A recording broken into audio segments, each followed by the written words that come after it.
Edith. Mais comme beaucoup d'entre vous s'intéressaient à la rhinoplastie, ils ont demandé à ce qu'il y ait une part importante au nez. La plupart de nous sont des ORL. Nous sommes des ORL. Nous sommes des ORL, nous faisons beaucoup de rhinoplastie. Et beaucoup parmi vous ont beaucoup d'expérience. Moi, je vais juste survoler cette partie historique parce qu'on a retrouvé des traces de rhinoplastie dans les cultures d'Inde, d'Égypte, de Grèce, d'Italie. En Inde, parce que les prisonniers de guerre, on leur coupait le nez, etc. Et puis c'était la mutilation. Ensuite, Friedrich, il avait fait les 2 premiers cas de rhinoplastie de réduction par voie externe. Mais ce n'est pas la voie externe que nous connaissons, c'est la voie externe par incision de la peau du dorsum.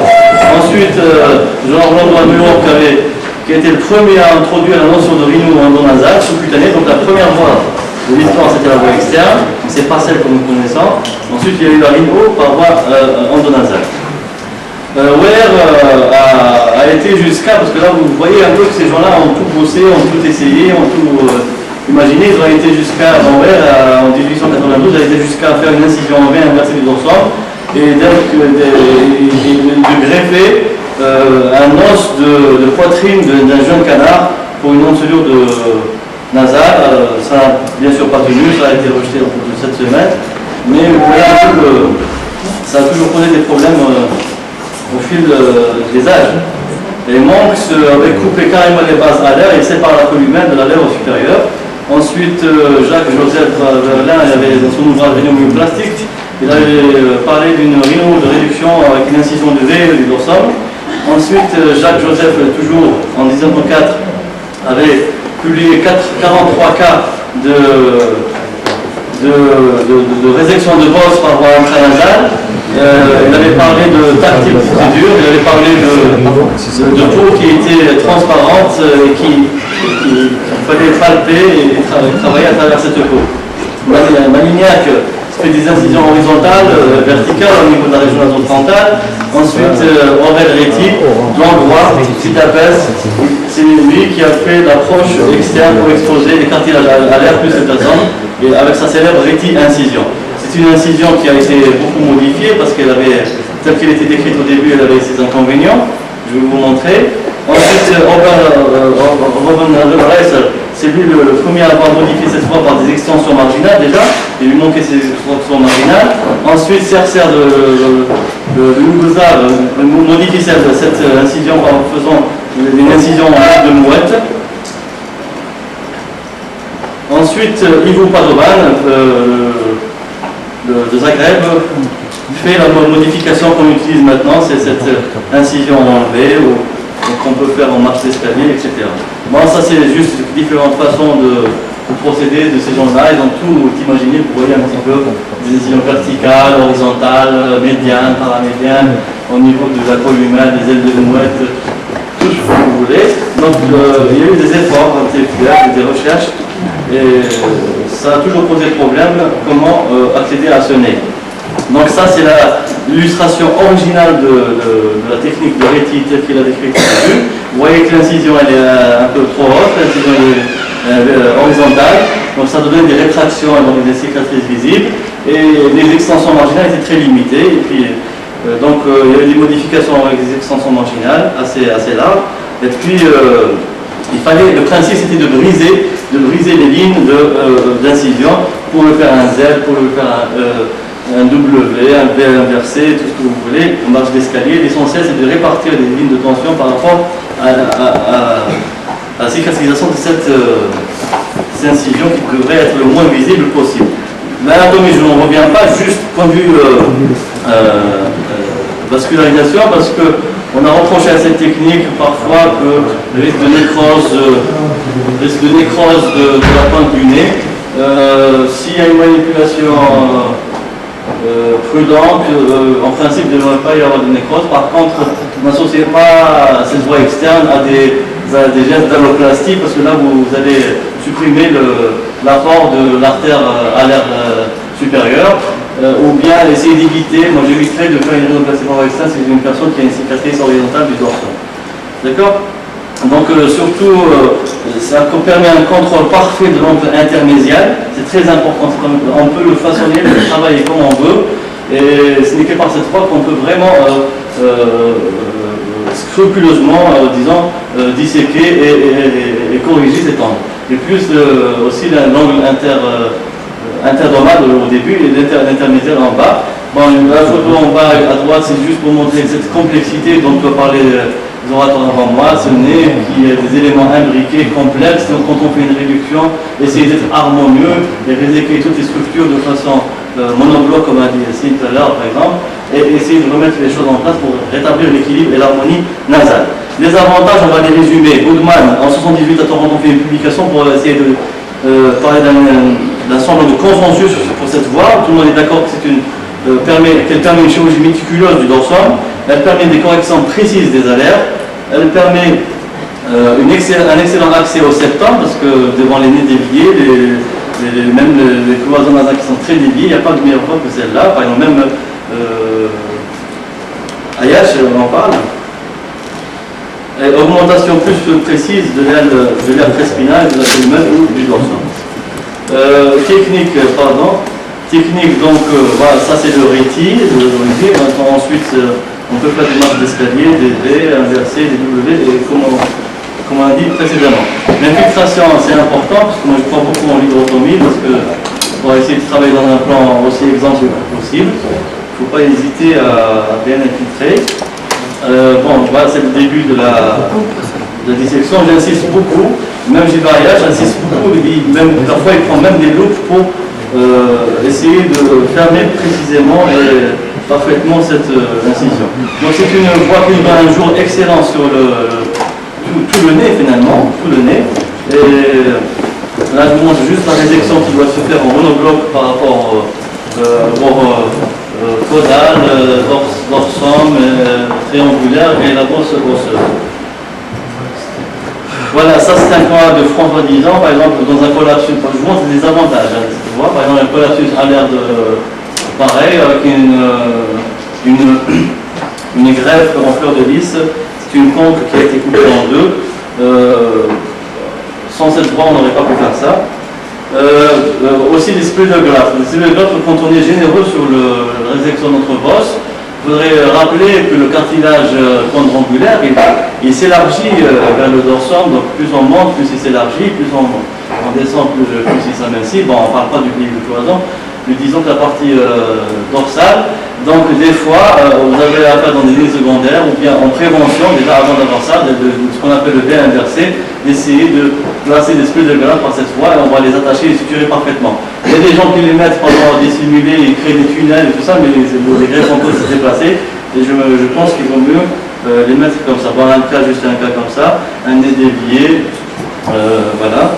Et aussi, je vous ai mis des animations comme ça, parce que des fois, il faut s'amuser à... Parce que des fois, même nous, quand on observe, et quand on met des traits comme ça, on essaie un peu d'évoluer.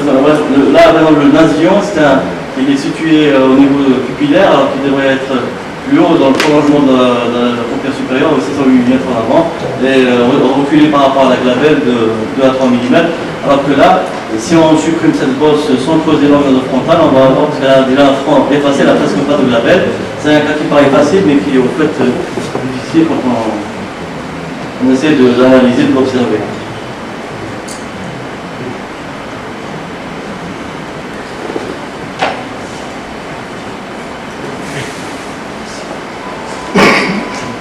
Voilà un petit film, il y a un deuxième film, je vais le sauter, ça dépend du temps qu'on a. C'est juste...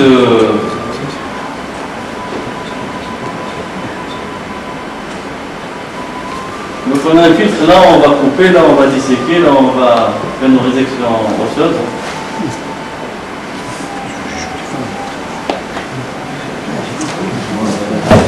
Donc c'est surtout au niveau de l'incision, et de sa fermeture qu'on va prendre le plus de temps et essayer d'être assez méticuleux.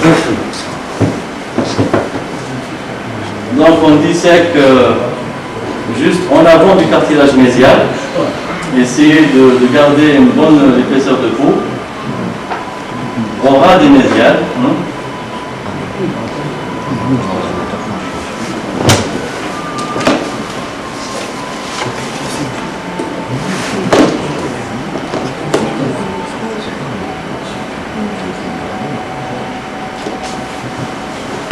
Ensuite, on commence notre décollement. Donc, il y a un prolongement d'incision vers les extensions marginales. L'extension marginale doit se faire au ras du bord inférieur du cartilage triangulaire, et non pas au niveau de la marge marginaire.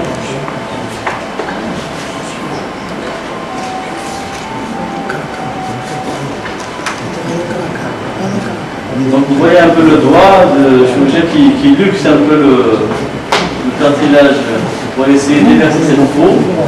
Là, il faudrait progresser dans un plan sous masse, comme a dit Laurent tout à l'heure, et non pas sous périchondral, parce qu'on n'arrive jamais à être là, comme ça, sous périchondral. Là.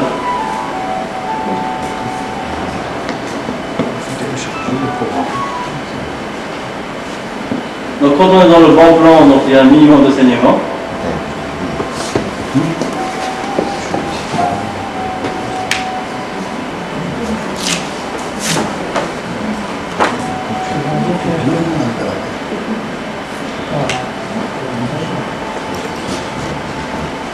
Bon, ça c'était juste pour vulgariser la technique pour ceux qui n'ont pas. Disons que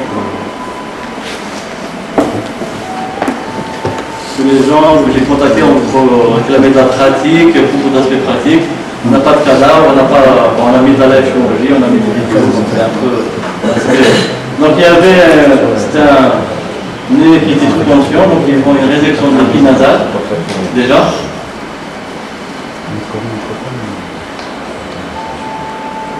On rabote un petit peu pour la rugosité créée par la résection de l'épi nasal. Avec le couteau de Crotel, on nous fait notre condotomie inférieure puis postérieure pour essayer justement de libérer tout le septum. Bon, au préalable, on avait décollé le septum, mais ça n'a rien de spécial le septum. On prend une septoplastie. Vous voyez un petit peu la mobilité obtenue. On peut faire la rotation de la pâte, comme le montre le slide. On fait nos chondrotomies inférieures au ciseau cranté, à cartilage. Donc c'est un nez qui va être diminué par en bas, par en haut.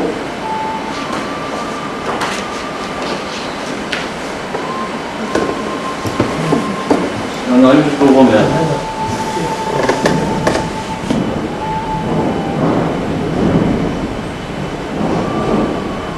Donc résection du corps caudal avec un triangle à base supérieure, comme a dit Laurent tout à l'heure. Plus cette base est large, plus vous aurez une ouverture de l'angle labio-columelaire. Donc vous devez gérer, vous devez décider de l'angle que vous allez imposer à cette patiente. Donc ça suppose que vous êtes entendu avec elle au début. Ensuite on continue, on essaie de rester en monobloc, on résèque le dorsum vers la cloison osseuse, et quand les ciseaux ne coupent plus, on s'arrête. C'est qu'on est sur la cloison osseuse, qui sera prise en charge plus tard par notre ostéotomie.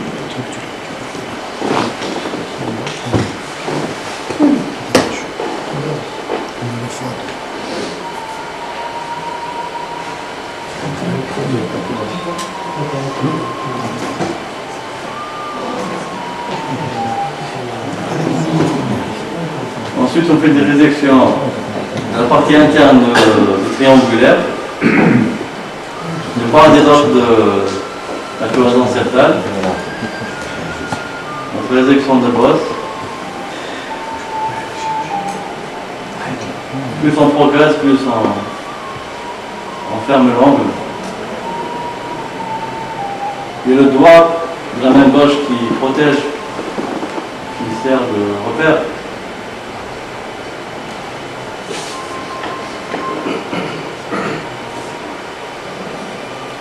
Si vous avez fait un bon décollement, vous n'avez aucune attache et tout sort en monobloc sans aucune adhérence.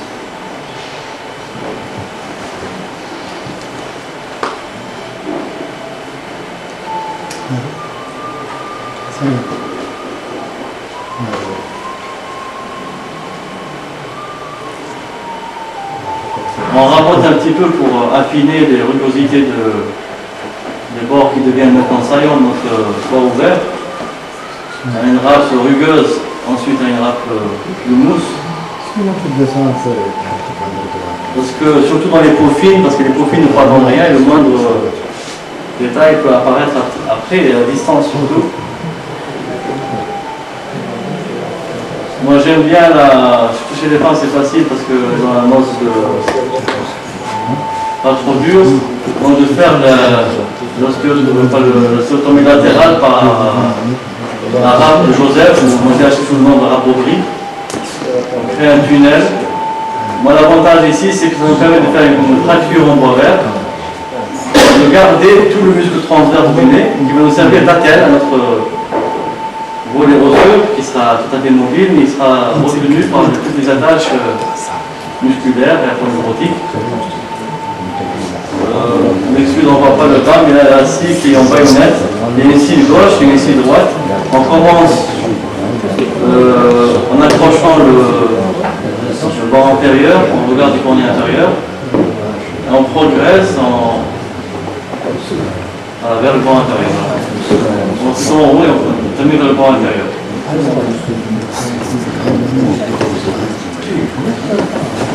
Donc ça, c'est pas une fracture complète. C'est ce qu'on appelle la fracture en bois vert. Bon, on a fait l'autre côté, bien sûr, l'ostéotomie de l'autre côté à la scie, on n'a pas montré ça pour économiser le temps. Ensuite, on fait la ostéotomie par la médiane pour faire ce qu'on appelle le pull-out, pour que tout le volet osseux soit mobile et mobilisable et remonter le dorsum comme on l'entend. Donc, on commence là, voilà, on fait à l'extérieur, le pull out, out fracture. Même chose à droite, je ne montre pas. Ensuite, voilà, l'aide devrait retenir la tête, mais double compresse et on essaie de faire la in fracture.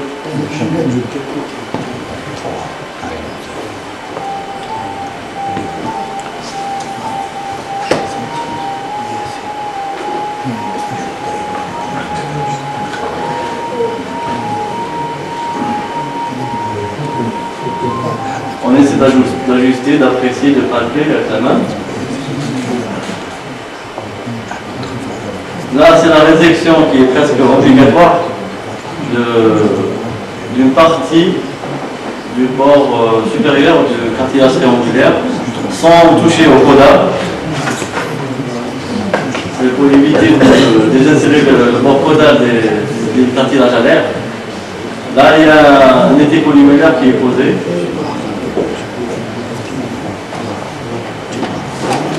On s'aide de cet artifice pour fixer le tout, pour introduire l'été columelaire, pour nous soutenir la pointe. Ensuite, on peut faire facilement un point de Tardis, c'est un point en U qui passe d'un dorsum à l'autre, d'un cartilage intermédiaire à l'autre. Il ne faut pas trop serrer ce point, il faudrait garder toujours la double tuberosité apicale antérieure.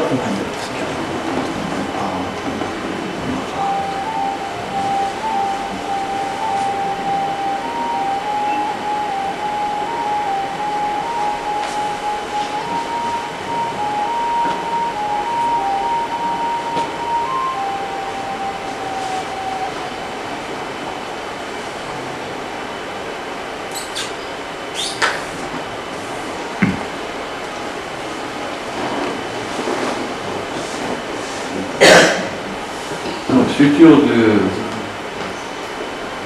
interdomale, pointe tardive.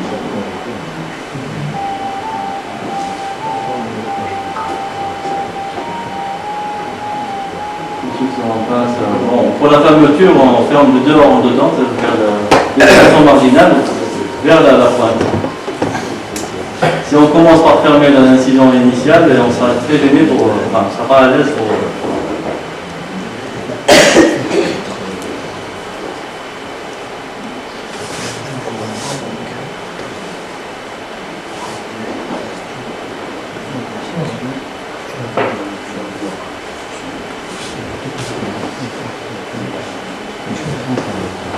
Moi je suis très à l'aise avec les marches d'escalier, je commence à la préférer à la suture en V ou en V inversé. Moi je passe la fermeture, méchage, pas trop tassé, il faudrait que les mèches servent de. On va poser notre nez sur ces mèches là, non pas.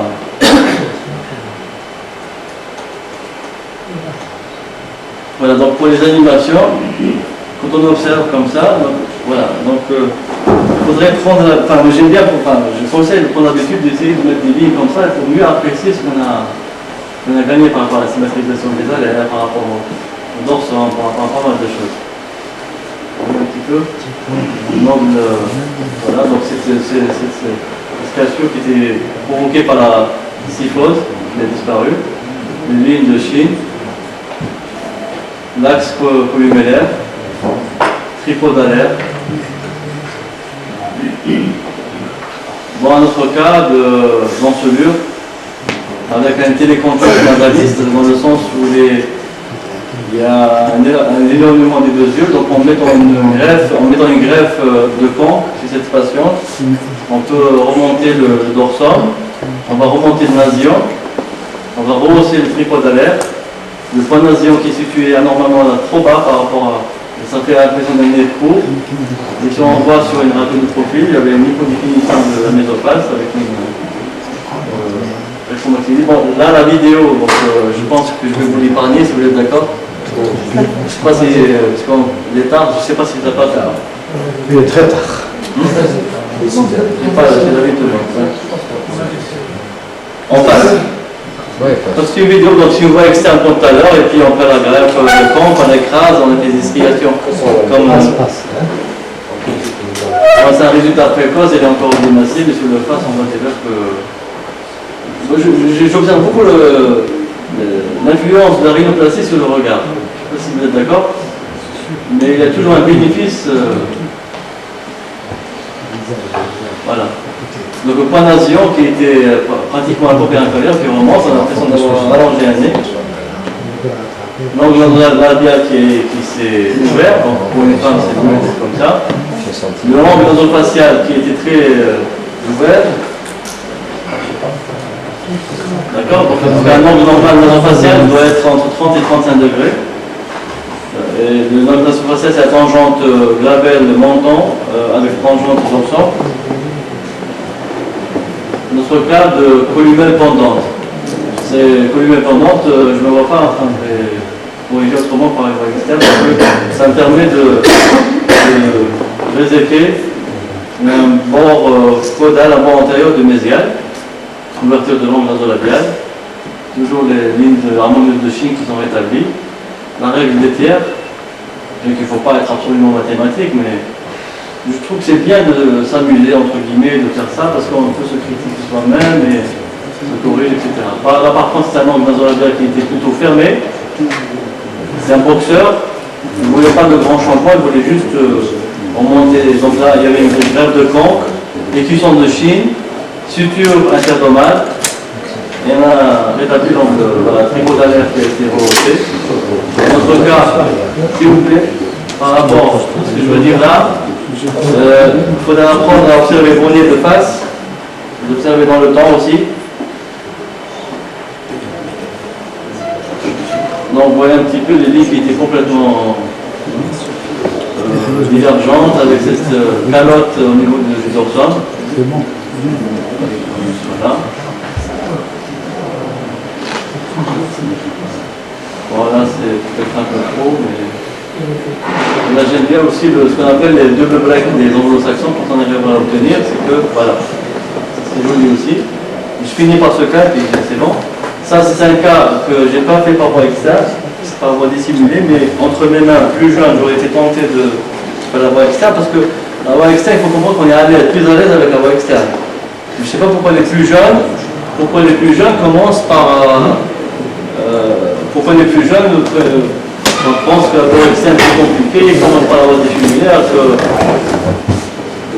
voilà. Donc là, mais une petite discussion aussi, parce que je vais emporter peut-être un peu sur la question de mon ami Rachid, c'est juste, comme c'est une malade qui était motivée, qui voulait aller plus loin, je lui ai proposé, parce que par rapport à son angle de la nasofaciale, à 45 degrés, on a gagné 5 degrés à peu près, il restait toujours une rhinoplastie. Donc là, je lui ai proposé l'hypoprofiloplastie. Donc là, c'était juste pour soulever l'intérêt des techniques complémentaires, parce qu'il ne faut pas s'arrêter à la rhinoplastie, parce qu'il faut l'intégrer dans un projet d'embellissement d'un visage. Donc il faudrait... Bon, ça sera peut-être un sujet de prochain cours, j'espère. On va essayer de faire plusieurs questions sur le lipofilling parce que j'y crois beaucoup. Les deux sous-unités esthétiques du montant, il ne faut pas injecter au milieu, faire une pause ici en reboucle. Voilà, donc là on est rentré, c'est des ondes que je me suis amusé à calculer avec les équerres. Voilà. Donc la ligne de Chine qui était complètement désharmonieuse et brisée. Voilà, donc il y a aussi la règle des tiers d'une phase parce que bon, là il y avait le tiers moyen, c'était celui du nez qui prenait le tout parce que par la chute de la pointe, par l'hypodéfinition du menton, etc. Et en faisant ce lipofilling, on a rééquilibré à peu près les 3 étages de la face. Et en mettant un peu de gras dans ses joues, on a un petit peu, parce qu'elle avait un visage un petit peu squelettique, on va rétablir un semblant global du visage. Enfin, très bénéfique pour elle, très satisfaite. Et puis voilà, donc c'est tout ce que j'avais à dire. Donc, j'ai oublié parce que bon, en conclusion, l'exposition, c'est un principe de base en chirurgie. Hein? On est tous d'accord. Dans toute chirurgie, l'exposition, c'est un principe de base. La voie externe nous permet une véritable déquantification du nez. Seulement, il faudrait que la nature et la localisation de la pathologie nasale nous détermine notre choix d'incision les plus préférables à l'élément traumatique. Dans tous les cas, il s'agit d'être à l'aise. Donc, à chacun de faire la voie où ils se sent le plus à l'aise. C'est tout. Je vous remercie. C'est une très bonne conclusion. Celui qui est habitué à faire la voie dissimulée, il l'a fait. Celui qui a l'habitude de faire la voie externe, il l'a fait. L'essentiel, c'est d'avoir un résultat.